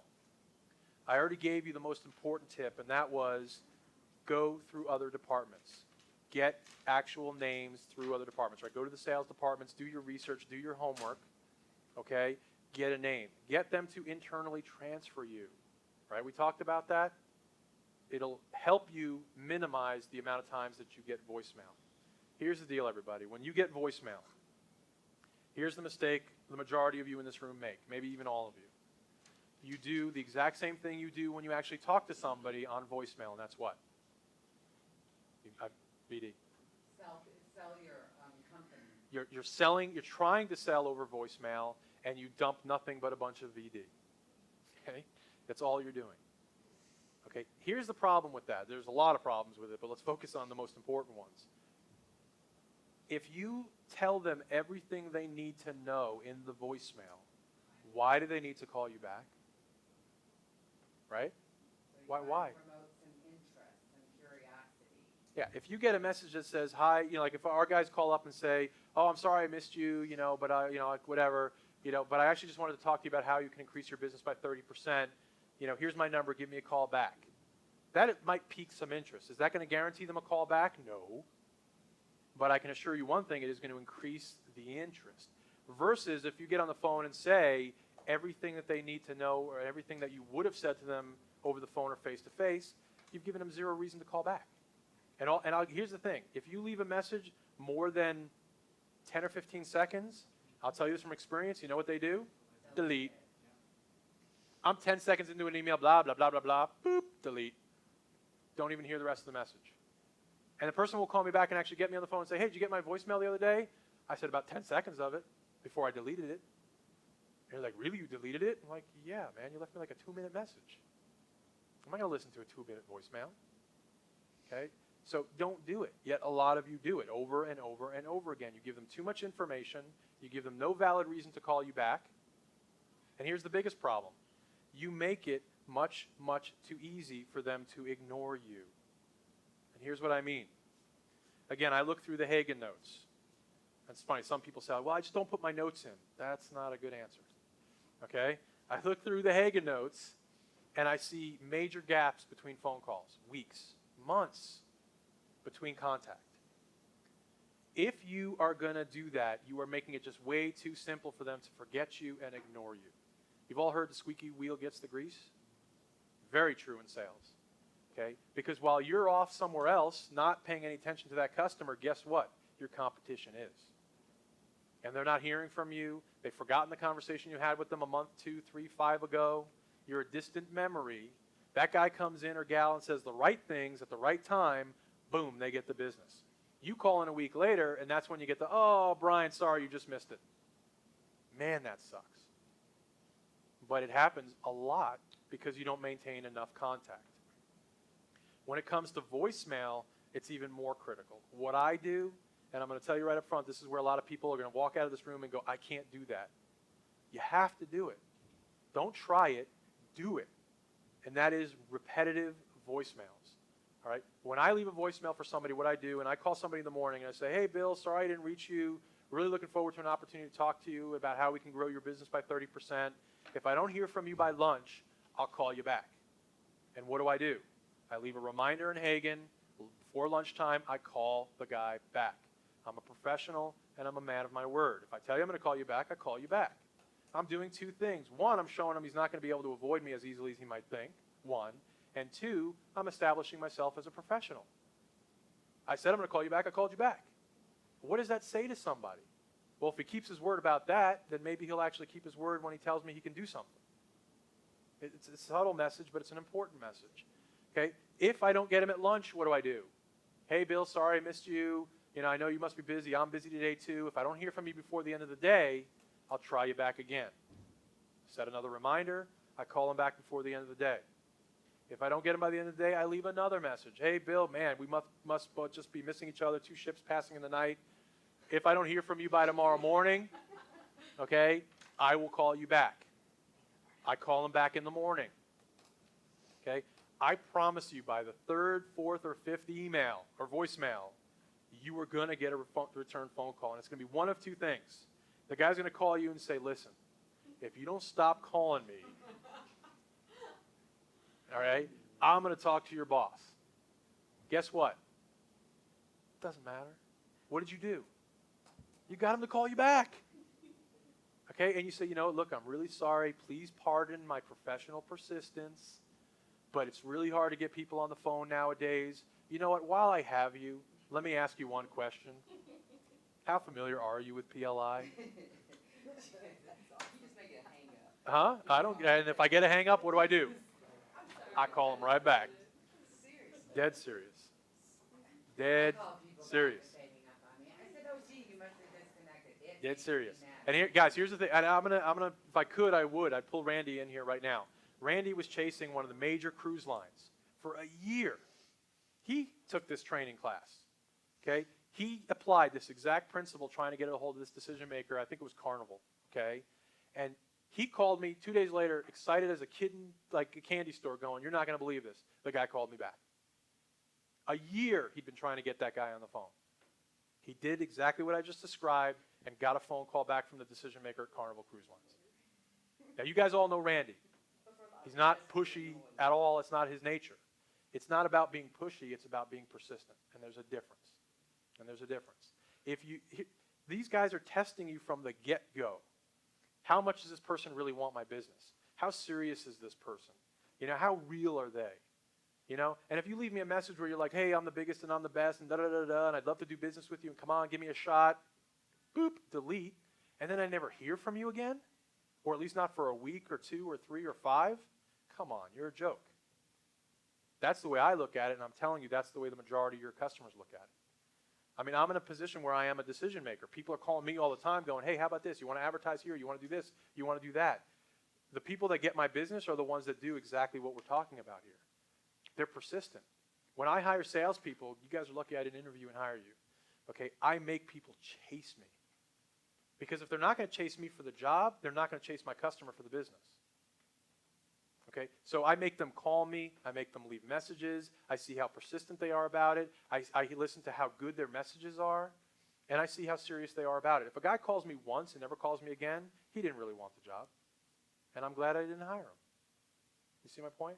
It's the same thing. Be the squeaky wheel. And I'm telling you right up front, people walked out of this last training session and go, man, I can't do that. That's too pushy, it's too persistent. You got to do it. If you ask me, how do I get through voicemail? That's how you get through voicemail. Because here's the other thing that's going to happen.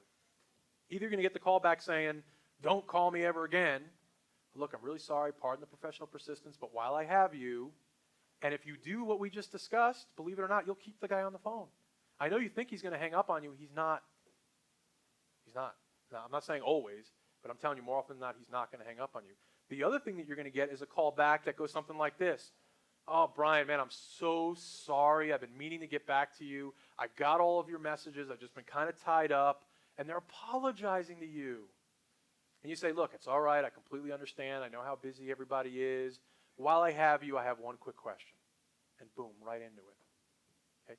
I tell my salespeople in Nashville all the time, if a customer ever calls me and complains about you for calling too much, I'm going to do the exact same thing. I'm going to say, look, I completely understand. I'm so sorry. Pardon their professional persistence. But you know what? While I have you, swear. Okay? And it works every single time. Again, what I said earlier, we didn't make the rules of the game. We're just trying to play the game. Why don't they just pick up the phone and talk to us? Wouldn't that be easier? But they don't. So what are we going to do? If you aren't the squeaky wheel, you're not going to get the grease. If you aren't professionally persistent, you're not going to get the phone call back and you're not going to get the opportunity. I mean, I can't use a better example than what happened to Randy. A year. Think of a year. Not a month. A year of trying to get a decision maker on the phone with no luck. 2 days later, he got the guy on the phone. Simply because he called him like 5 times in a day and a half. And the guy finally picked up. He picked up and said, oh, hey, Randy, exactly. I got your messages. I'm sorry I haven't had a chance to call you back. You know, and boom, away we went. And now we're talking to them about really doing business with them. That's what this is all about. And again, if that makes you uncomfortable, I respect that. I'm not here to tell you what you should and shouldn't like, but I'm telling you that's what's going to make you successful, especially right now in this market. Because there are a lot of monkey 32s out there. There are a lot of people calling and hungering for their business. It's really dog-eat-dog out there right now. It really is. You've heard desperate times, desperate measures. A lot of our competitors right now are dropping their prices. They're doing crazy stuff. You know, they're jumping through all kinds of hoops just to stay in business. We're not fighting to stay in business. We're fighting to maintain our growth. There's a difference. All right? So we're not panicking and we're not dropping our prices and giving away the company store. All right? But we're having to adjust to what's happening in the market. Absolutely. Okay? So, but you've got to be a little more assertive and a little more aggressive. If you want to be an order taker and you're a salesperson, then I suggest you talk to your manager and you look at something in the order taking department. If you really want to be a salesperson, you've got to be able and willing to do this stuff. You really, really, really do. Okay? You will, one of 3 things will happen if you use those voicemail tactics. They will call your boss, which is fine, because your boss knows how to handle it. They'll call you back and curse you out, but that's okay, because now you know how to handle it. All right? Or they're going to actually take your call and go, I am so sorry. I'm telling you, it works every time. Simple stuff, but it works. The first thing is try and avoid the voicemail in the first place, right? By getting the name and number of the decision maker. If you can even get an internal transfer, even better. They're more likely to pick it up. You might avoid a voicemail altogether. If you get voicemail, no VD. Don't leave your sales pitch on a message. Ever, ever, ever. Just like you would introduce yourself. Hi, it's Peter with PLI. I'd love to talk to you about your key card business. Something as simple and sweet as that. Or something even less, specific and say, I'd love to talk to you about your next event. Give me a call back. Now, they don't know, are you someone who wants to go to the event? Are you an advertiser for the event? Who are you? You see what I mean? They're more likely to call back. But if you call and say, hi, this is so-and-so from PLI. I'd really love to sell you key cards for your next event. Sell. No, thank you. Just looking. Delete. You're very unlikely to get a phone call back. Okay? Does that make sense? Okay, email, real quickly. Fabulous tool. I use it all the time. Never away from it. I got my iPhone on it all the time. Okay? It is a tool. You cannot sell through email. Okay? It can help you facilitate a sale. It can help you, tie up loose ends of a sale. It obviously helps you exchange information, data, artwork, and all those kinds of things. You cannot sell via email. Ever, ever, ever. Okay? IT is spending a whole lot of time, you're probably, or maybe not aware of this, trying to figure out how do we measure, and they do it. How do we measure? Salespeople all the time say, well, I only made 50 phone calls, but I sent 300 emails because most of my customers prefer to communicate via email. Have any of you said that? Okay, or thought it? So we're looking at, okay, how many emails is Brian sending every day compared to how many phone calls is he making every day, and is he being truthful? Okay? Because if he's only sending 20 emails and he's only making 50 phone calls, then at best he's only touching 70 people. And here's the funny thing, is that most of those 20 emails went to 20 of the 50 people he also spoke to on the phone. So he really only touched 50 people. And is that enough? No, I think we've already established that isn't enough. Or 5 of those emails were back and forth with the same person. Between the same person, even worse. Exactly right. Okay? But at the end of the day, all he spoke to and the only contact he had was with 50 unique, personalities or people. It's not enough. Don't use email as a crutch. Use it as a tool. Use it to communicate information. Use it to confirm information. Going back to what we were talking about quotations and estimates and all that, yeah, use it to verify and validate or back up a conversation you just had. Hey, just like the discussion we had, you're looking at a range of between 25 and 35 cents. This way you have it in writing, and if the person calls back and says, you never said 35 cents, yeah, I did. It's right there. Remember that email I sent you on the 15th? Oh, yeah. How quickly they remember. You see what I mean? But don't try and sell via email. Email is instant gratification, right? Because boom, you sent it, it's there, okay, relatively speaking. So what we do is we do send, of course, literature. We send information. I'd rather send an introductory letter and even photos of samples and things like that via email because it doesn't cost me anything. Right? If I have a real qualified prospect or interested party that wants a sample pack, of course you've got to at some point send them a sample pack. We do it all the time. It's just your responsibility and your admin's responsibility to make sure that it's a qualified opportunity and we're not just throwing away money. Because a lot of times we are. All right? Another little tip, by the way, it applies a little bit less because we tend to all focus on specific products. But when somebody asks me for our company information, I always ask them, is there anything specific you're interested in or you want me to highlight in that packet? Any specific samples or any specific information? The answer to that question is going to tell you what they're most interested in. And what you can typically do is if they say, you know what, yeah, why don't you send me some samples of some matte cards, matte finished cards? What are you going to say? Sure, yeah. But what else are you going to say? I would hope you'd say, yeah, of course I can send you matte cards. But what else are you going to say? Is there anything else you have to Any particular reason you only want samples of matte cards? Well, not only, but is there any particular reason you're looking for matte cards? Are you looking at potentially a new project? So now here's a conversation that was ending with send me your information that you've now continued because you asked one simple question. Is there anything specific you want me to highlight? We send out very general sample packs. So any specific samples you want to see? Any specific information you want to see? Well, yeah, why don't you send me some samples of some matte cards? Oh, sure, I'll absolutely be happy to. We have a lot of samples of matte cards. We do them all the time. What is that? Inclusion. Okay. For what particular reason? Are you guys looking at maybe doing a matte card? Well, yeah, we're considering it. Right now we use a gloss card, but we're thinking, see, look what you just did. The conversation isn't over. Typically it was, sure, I'll send you a sample pack. Let me confirm your address. Okay, thanks. I'll call you back and I'll call you in a couple days to confirm that you've received it. Click, game over. The conversation doesn't need to end until you want it to end. Not when they want it to end. They wanted it to end 10 seconds after it started. Right? And that's why a lot of your calls are a minute, minute and 30. Because you struggled to keep them on the phone even for a minute. All right? What I'm suggesting is by doing all of this, you're going to not only keep them on the phone for a minute, you're going to keep them on for 10 or more. And at each juncture where you hit those objections or those I'm just looking responses, you're going to be able to overcome them. The most common one you're going to get is the send me your information. We'll think about it. If we're interested, we'll contact you. Overcome it by asking that simple question. Be happy to send you. You can't say, no, I'm not sending you the information. What you have to say is, sure, I'd be happy to, but, see what I mean? I always say no but and yes but. There's always more to it. It's not just simple yes or no. It can't be because then it becomes a dead end. All right? Any specific topics, questions, objections, things that you guys are hearing every day that you would like us to cover, let's cover them now. Anything in particular?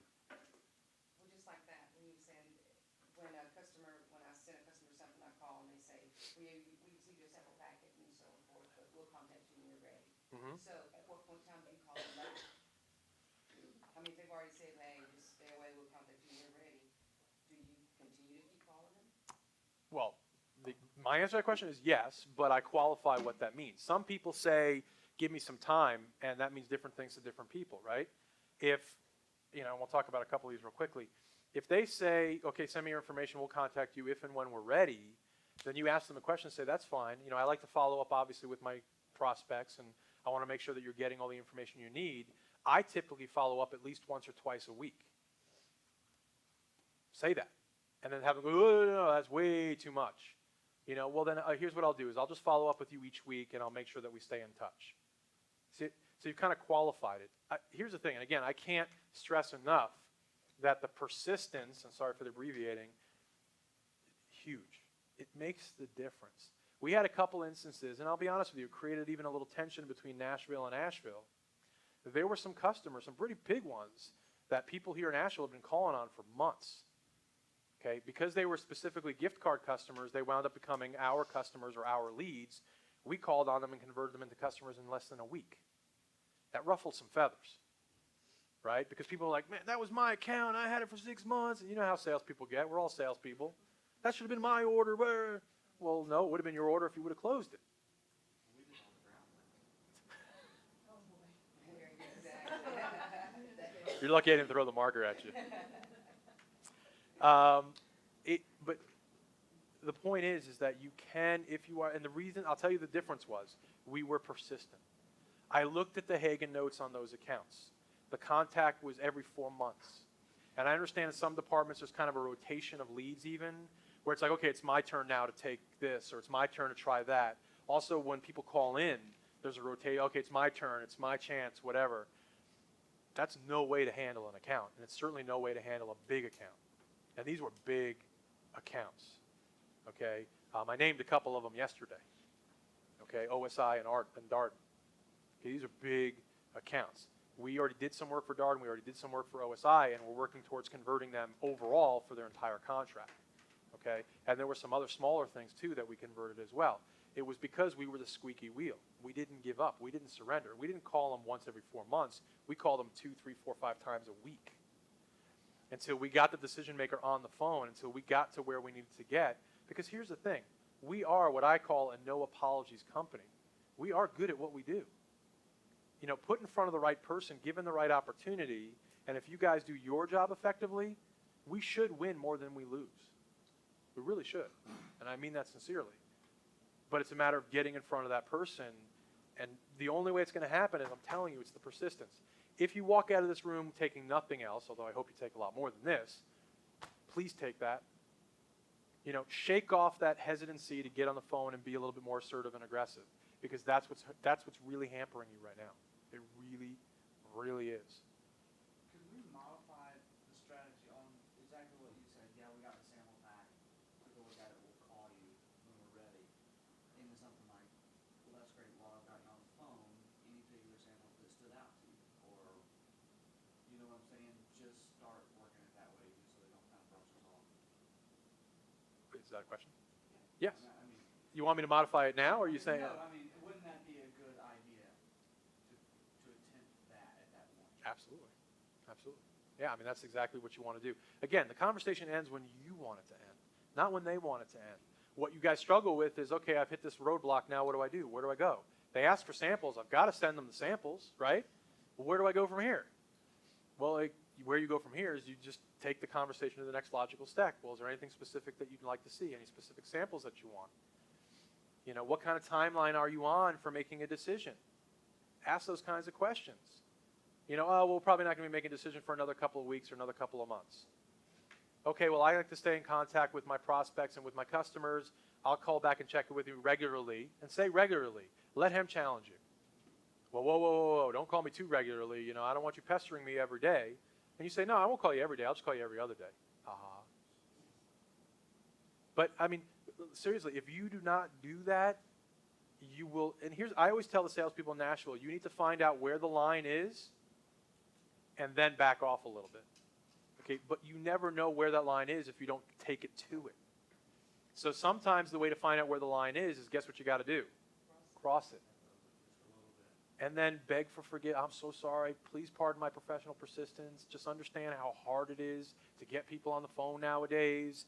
You know, you guys are tough, you know. Be truthful about it. So how do you handle the fact that you contact them and they just say we're not interested? How do you take that? You just say, Why? Why yourself and them to death? So why? It's so simple that people go, that can't just be it. Why? When we call a restaurant and we say, you know, do you have a gift card program? No. Well, are you interested in finding out how you can increase your business by over 30%? Not really. What? I mean, that's our what? Why not? How could you not be interested in growing your business by 30%? Any business owner in their right mind will at least listen to what it is. They might not agree. They might not even buy it, but they're at least going to give you the chance. When someone says, nope, not interested, they're just being a jerk. You know, and you have to fight your way past that and say, and be very upfront and say, look, Mr. Customer, I don't understand. How on earth could you not be interested in at least hearing what I have to say? You know, at least hear me out. If you don't like what I have to say, then let's part friends and be done. But at least give me the chance. That's where most salespeople fall short. They meet up with that objection and they go, okay, all right, I'm done. I give. You know, and then that's a lead they never call again. It sits there in that database. I go looking in there. Randy goes looking in there. Linda goes looking in there. Last time they were contacted was 6 months ago. And that's why. You got to be willing to take that next step. What's the worst thing that can happen? Okay, well, so say this, so that you say they're not interested, you say why, and then just give you some BS or whatever, and you hang up, and you know at that point in time they're not really interested, then you still call them back. You call back and you say, oh, hey, I know you said you weren't interested the first time, but I thought I'd give you a call back to see if, I mean. Well, here's the thing is the conversation, if you do all the things we've been talking about, the conversation should never really end that way because you're going to get them into a conversation. The problem you're having right now is you're so used to approaching it as I gave them a pitch, they rejected my pitch, now what? You didn't give them a pitch. You had a conversation, right? You did your research. You asked them a couple yes questions. You got the conversation going in the right direction. Now, yes, maybe you got to a point where he pushed back and said, you know what? We're really happy with the supplier we have or the vendor we have. We're just not ready to make a change. And you're going to say, why not? You know, what would it take for you to consider making a change? What do I need to do to earn your business? And they'll tell you.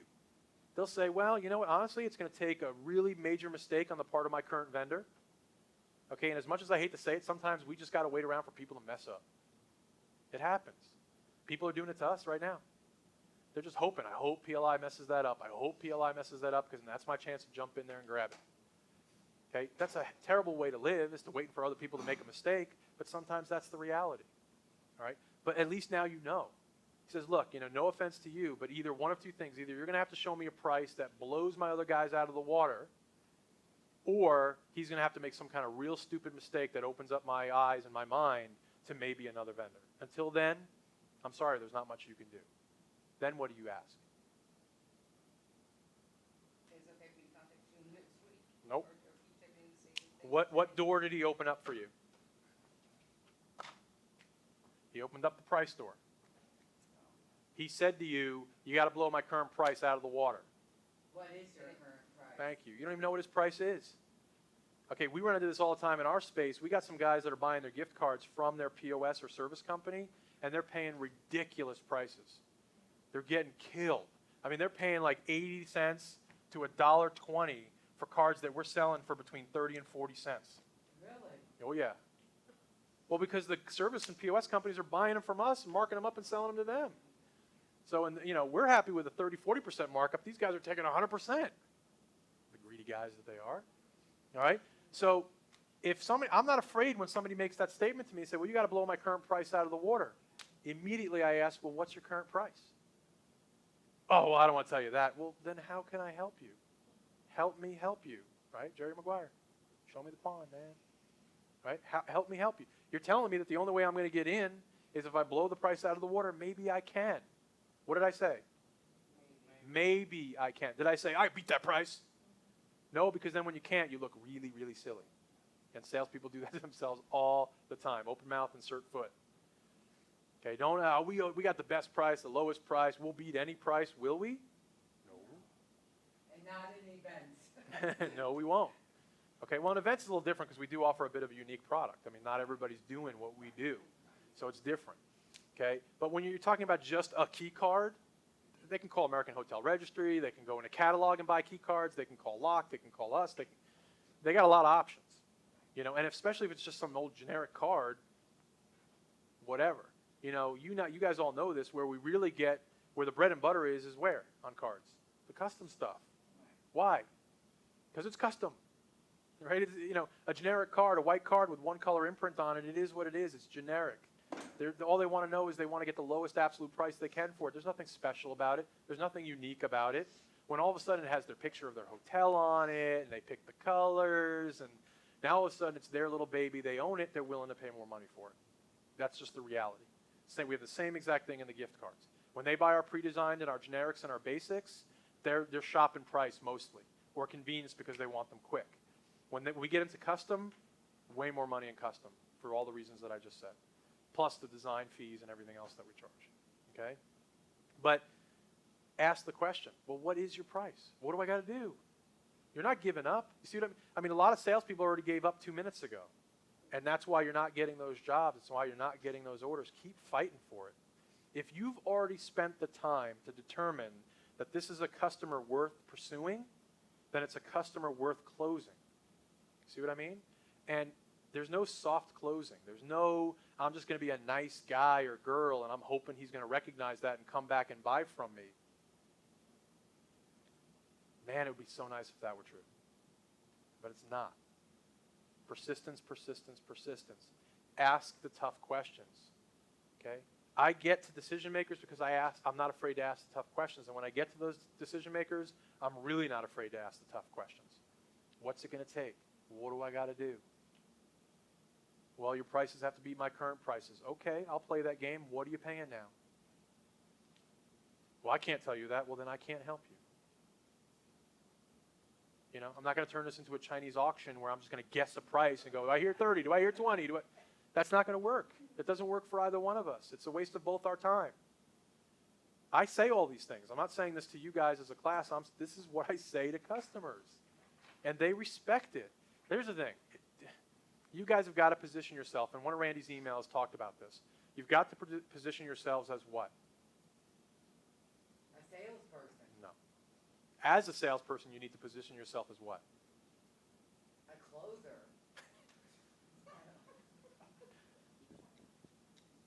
An expert. You have to be an expert in your field. Does that make sense? Who do you want to buy from? You want to buy from someone who knows what they're talking about, somebody who doesn't know what they're talking about? You want to buy from somebody who knows what they're talking about. If you are going to take a consultative service style of selling, you better be an expert. I'm up here trying to teach you guys how to sell. If I don't know how to sell, and if I don't come across as an expert in the field, you're going to walk out of here going, the guy's nuts, doesn't know what he's talking about, and you're not going to listen to me. Okay? It's no different for you on the phone with customers.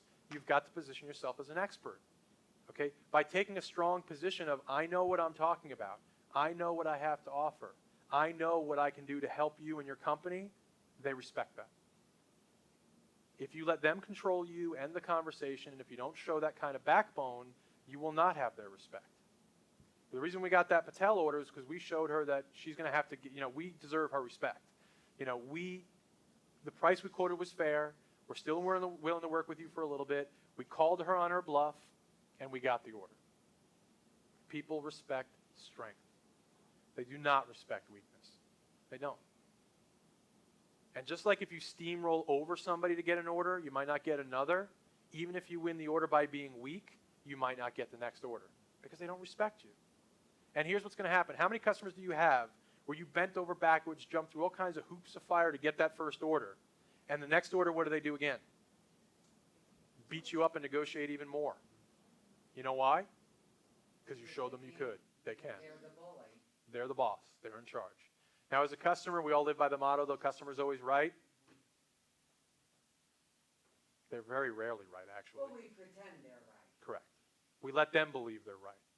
Okay, but more often than not, they're not. Okay, but we can't say that to them. Okay, but we need to go into it with that understanding. All right? That, look, they're not always right. They don't always know what they're talking about. They often lie to us or mislead us with what really is going on, what price they're really paying, and all of these things. So how are we going to overcome that? We just got to be better, faster, stronger, and smarter at the game. And that's what this is all about. So what I hope the first two sections of this training have done for you is give you some tools for that. Did this answer every one of your questions? Probably not. Did it give you every skill or tool that you need to be a superstar salesperson? Maybe not, okay, but it's a start. And the one thing that I'm really going to ask you to do is go back to your desk and use this stuff. It was suggested that we're going to try it and see how it goes. There's no try, remember your Yoda? There's no try, there's only do. Okay, we don't try it, we just do it. You have got to own it, you've got to immerse yourself in it, and you've really got to give it a shot. Okay, you understand metrics now and why we drive them. You understand some of these tools as far as how we approach a customer. We qualify, right? We do all that stuff first. We develop we develop trust, and then we start talking to them about how we can add value and how we can help them in their company, and only then. And again, the last thing I want you to really leave with is please sell yourself. We hired you for a reason. We believe that, you sold yourself enough to get the job, right? Think about that. In the interview process, what are you doing? Selling yourself. That's how you got hired. Well, now you got to sell yourself externally, and that's how you're going to get orders and jobs from your customers. Okay? All right. Thank you, everybody.